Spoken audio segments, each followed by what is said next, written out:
Hello, and welcome to Wisdom Wednesday once again. Before we begin, can we just take a moment to arrive? Life can be so busy, and when we want to listen to something like a Wisdom Wednesday, our minds can be everywhere. So if we take a moment to arrive, it settles our mind and it settles our body into this space. So wherever you are, allow your body to settle into the chair beneath you. If it feels comfortable, you can gently close your eyes.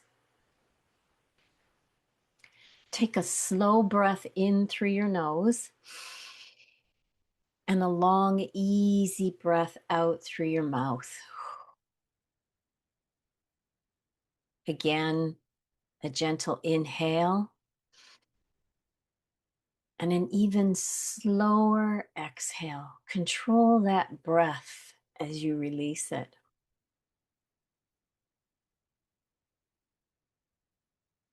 And one more time. Breathe it in and let it go. Just let yourself be here. There are moments when you're faced with a decision, nothing dramatic, and it's probably not a life-changing decision in that instant. Just something in front of you that needs your attention. And instead of making the decision, you freeze. And it's not because you don't understand what's in front of you, but because something inside feels uncertain.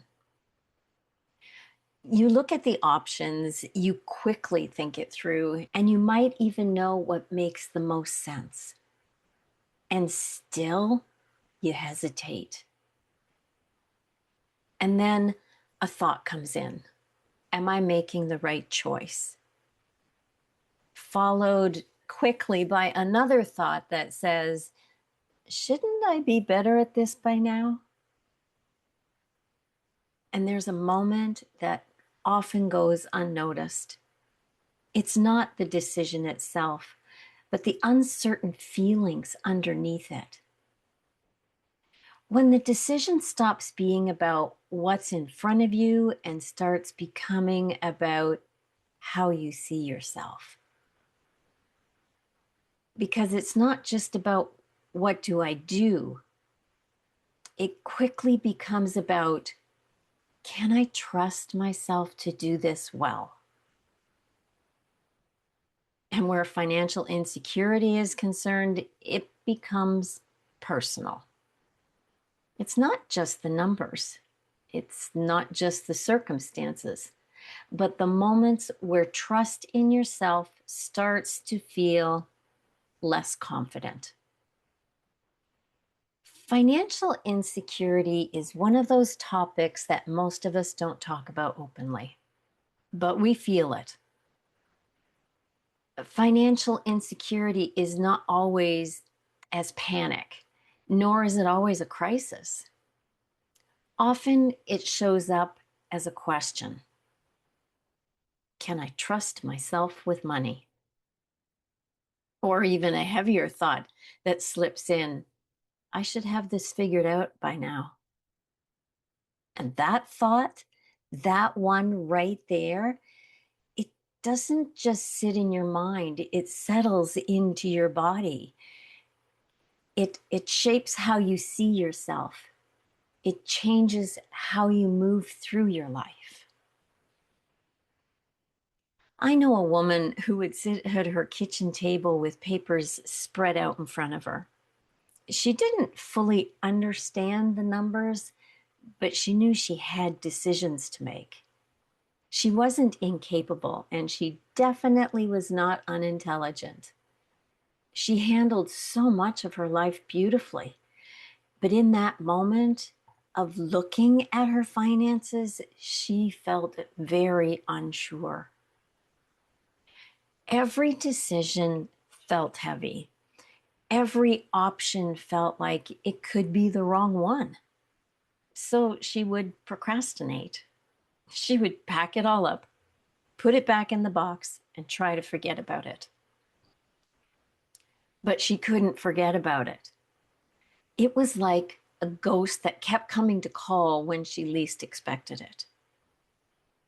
So eventually, when she did open the box and take a look, she second guessed everything. What did this receipt mean? Does she even know enough to make the perfect decision? She just didn't trust herself. She didn't trust herself to make any financial decisions. And that lack of trust wasn't just about the finances. It filtered into every area of her life. As she and I talked, we began to discover that underneath all of that was a quiet voice that said, "How did I get here? What if I make a mistake I can't recover from? Shouldn't I know how to do this by now?"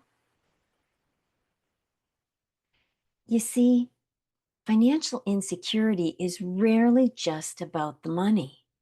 It touches something deeper. It touches our self-trust. It touches our identity and especially our safety. Because at some point along the way, we learn to question ourselves. Maybe the decisions were taken out of our hands. Maybe we were told we weren't good with money. And maybe we learned to lean on someone else to handle things, everything. Maybe she made a choice once that didn't go the way she hoped. Or she was blamed for bad decisions she never made.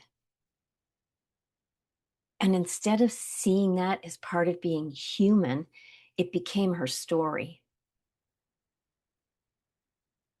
The story that says, "I didn't get that right. I'm not good at this, and I can't trust myself here." And then life changed. The relationship ended, circumstances shifted, responsibility returns to her own hands.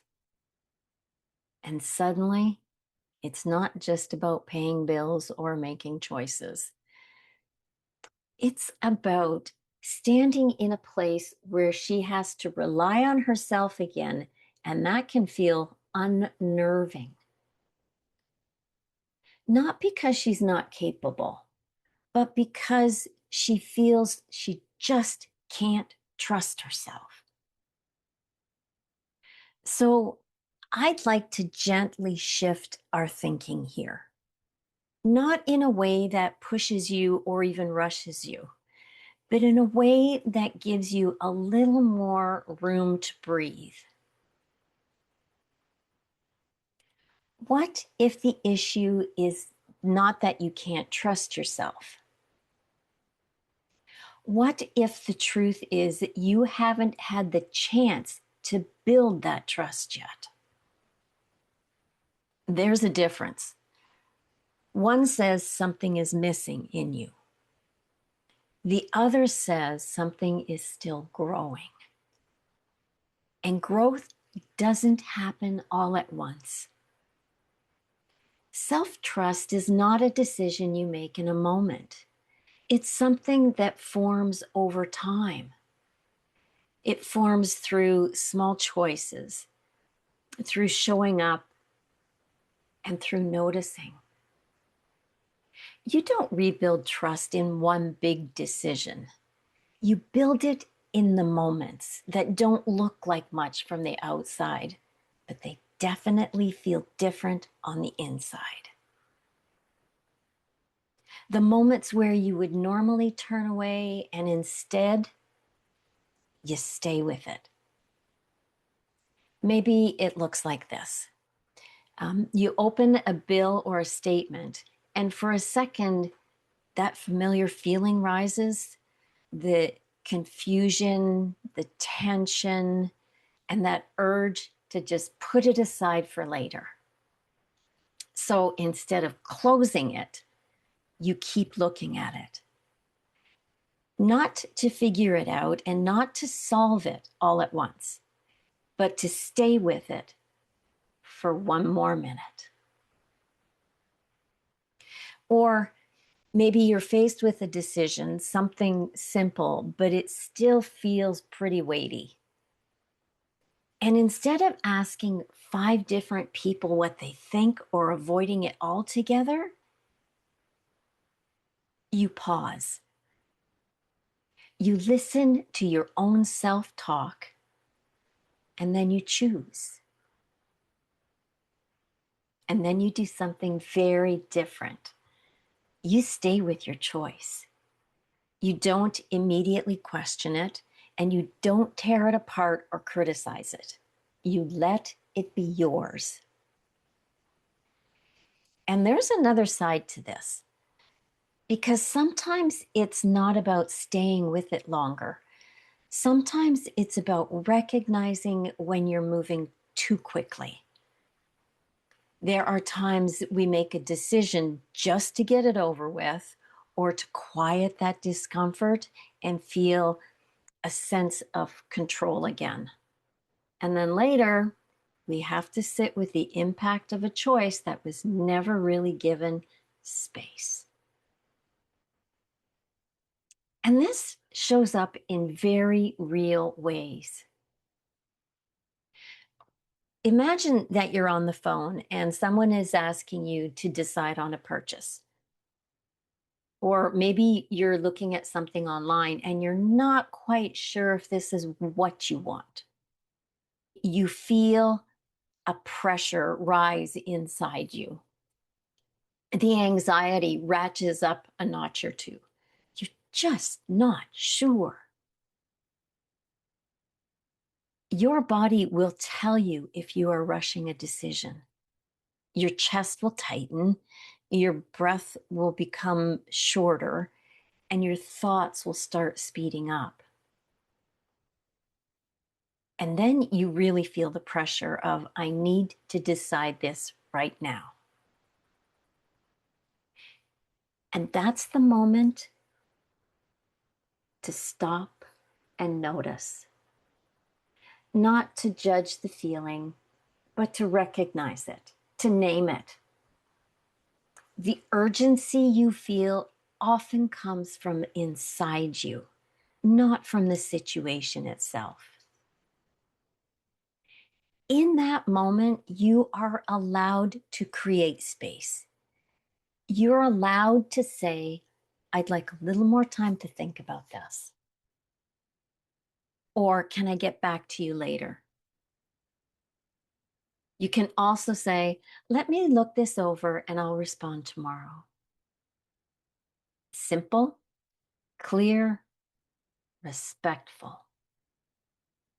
And most of the time, that space is available. Even if the person you are talking with wants an instant decision and they're pushing you, you can repeat your need to take your time, because this is about you, not them. And you always have the choice to hang up or leave the website. Most things are not as urgent as they feel. And when something genuinely needs a quick decision, it won't feel like pressure. It will feel clearer, more grounded. You see, pressure feels tight and urgent. Clarity feels open and it's not rushed. So, rebuilding trust is not just about staying. It's about giving yourself the space that allows for clarity. Sometimes that's one more minute to stop. And sometimes it's allowing yourself to step back, to take the breath, and to come back to it later. To be able to think it through without pressure. You are not avoiding anything and you're not rushing anything. You're just allowing yourself to move with awareness. And even as you begin to find that balance, there may still be moments where you feel unsure. Moments where you're looking at something and you realize, I don't fully understand this, or I'm not sure what the next step is. This is where many women quietly slip back into doing it alone. Not because they want to, but because they think they have to. Rebuilding trust looks like realizing you don't actually have to do everything alone. And when that thought shows up, you can do one of three things. You can pull back, you can avoid it, or you can push forward and try to figure it out on your own. And all of that comes from the same place, the belief that you should already know. What can begin to change is not how much you know, it's what you do in the moment when you realize you don't know. You can react from your emotions, or you can reach out to someone who understands something you don't. It might be a friend who is good with numbers, or a family member who has walked this road, or a professional who can explain things clearly. And here's something we don't talk about enough. People often want to help, not out of obligation, but because it feels good to be trusted, to be asked, to be included. When you allow someone to support you, it doesn't take anything away from you. It creates connection. And in many ways, it strengthens something in both of you. You are still the one making the decisions. You are still the one learning your way forward. But you are no longer standing there alone trying to carry everything by yourself. And over time, these moments accumulate. You look instead of avoiding. You choose instead of freezing. You ask instead of staying silent. And when you choose to act consistently enough, the understanding of yourself begins to change. You start to notice that you're not as quick to doubt yourself. You don't shut down as easily. You're willing to stay a little longer with an issue than you ever did before. That's how trust returns, not as a big, confident feeling, but as a quiet knowing that begins to grow. Let's take a moment here to gently ask yourself, where have I been expecting myself to already know instead of allowing myself to learn?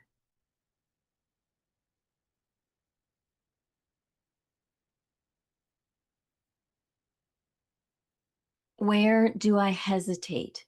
Not because I can't do something, but because I'm afraid of getting it wrong.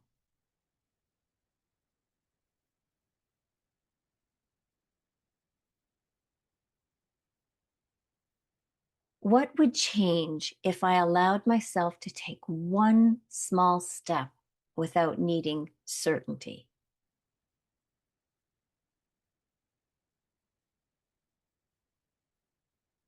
There is no perfect answer. This is you learning and growing and caring for yourself. Every change you make in your life begins with awareness. Noticing brings awareness. Awareness brings choice. Choice brings change. And change begins to build confidence. Look at something instead of avoiding it. Ask a question instead of staying silent. Make a choice and stay with it, even when it feels unfamiliar. If this is where you are right now, feeling uncertain or questioning your decisions, or wondering if you should be further along than you are, know this: you are not behind in your life. You are in a moment that is asking something new of you. And new things take time. So today, may you soften the pressure to have it all figured out. May you begin to see yourself not as someone who has failed, but as someone who is learning. May you find the courage to take one small step, not because you feel ready, but because you are willing. May you begin to notice that trust is not something you need to search for. Trust is something you are already building. Each time you notice and each time you choose. May you see that change doesn't come all at once.